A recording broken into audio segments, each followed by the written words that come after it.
The voice of Mornal broke through the chatter, leaving a speechless crowd giving him strange looks.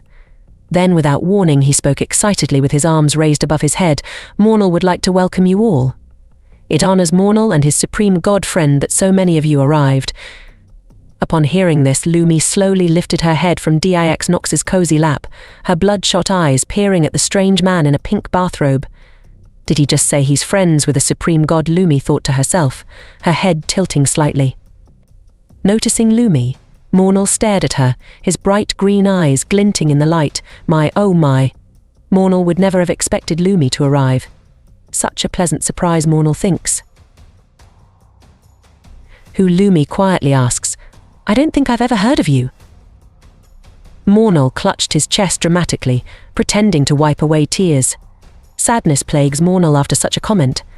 "It's not nice to say such things," he announced. "However, Mornal forgives you. Mornal has refused contact with Weakers for quite a while now." Slowly lifting herself from Dix Nox, Lumi glared up at Mornal standing on the stage, a broad smile on his scarred face. Well, Mornal thinks Lumi wasted enough time. Mornal needs to continue the announcement, Mornal declared, giving a slight nod at Lumi. With a steady step, Lumi walked back over to Dix Nox, sitting directly next to him. "I can't believe that guy." Ruining our moment like that, Lumi angrily complained at Dix Nox. "I can't believe it either," Dix Nox softly replied, giving Lumi a head pat. Within this very moment, a small flicker of an unknown feeling started growing within Dix Nox. A small smile appeared on his face, and his heart rate steadily increased. He stared at Lumi with pure happiness, remembering what his life could have been like. The moment was abruptly interrupted by the sudden cheers of the crowd. In a sudden jerk, both Dix Nox and Lumi stared at the crowd, wondering what the cause of the commotion was. Quickly, Lumi strode toward the closest god she saw, one humanoid with a dark complexion and tiny little horns. Upon reaching this god, Lumi asked curiously, "Why are you celebrating?" "I wasn't paying attention to the announcement, so I'm sorry, you must repeat it." The god forcefully turned his head with an audible crack, and a slow, methodical voice followed. He said all gods above lower-ranked one were moving up positions because of something with Abraxas, and gods dying. Lumi stood in silence, the cheering around her becoming an annoying buzz as she angrily grabbed Dix Nox by the hand.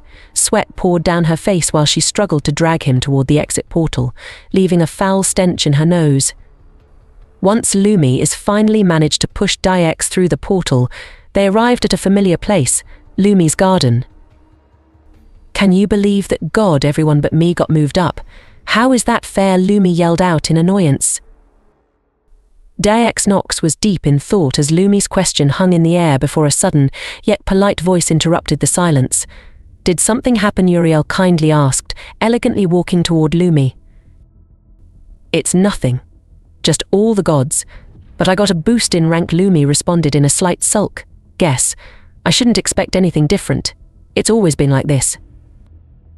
Uriel thought for a moment before softly responding, "I think you should go lie down for a bit. It will help clear your mind.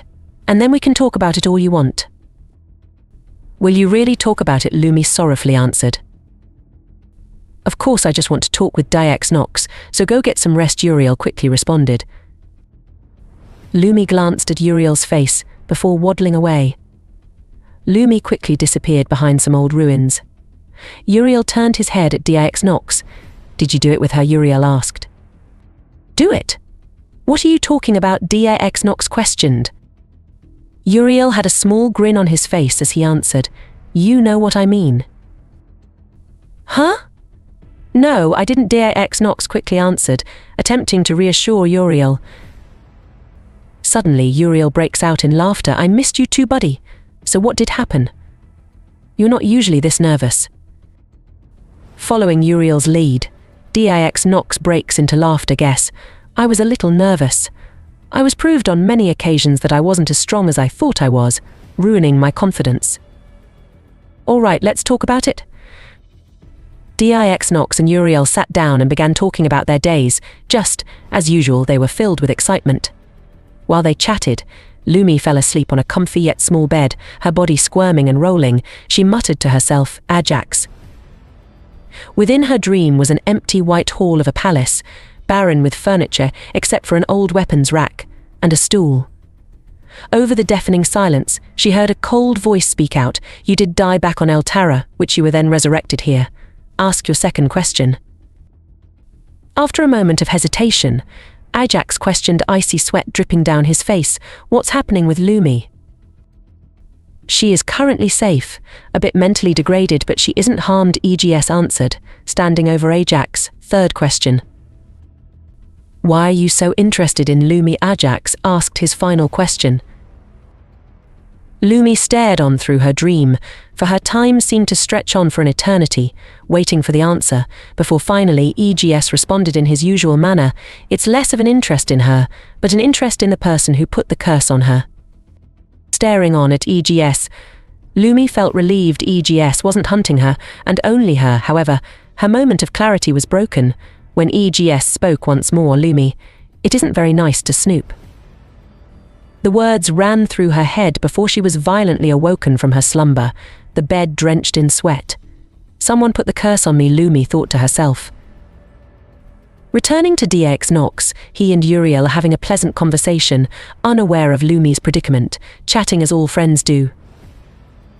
"So, any plans on how you rescue Rose?" DX Nox excitedly asked, calmly awaiting a response.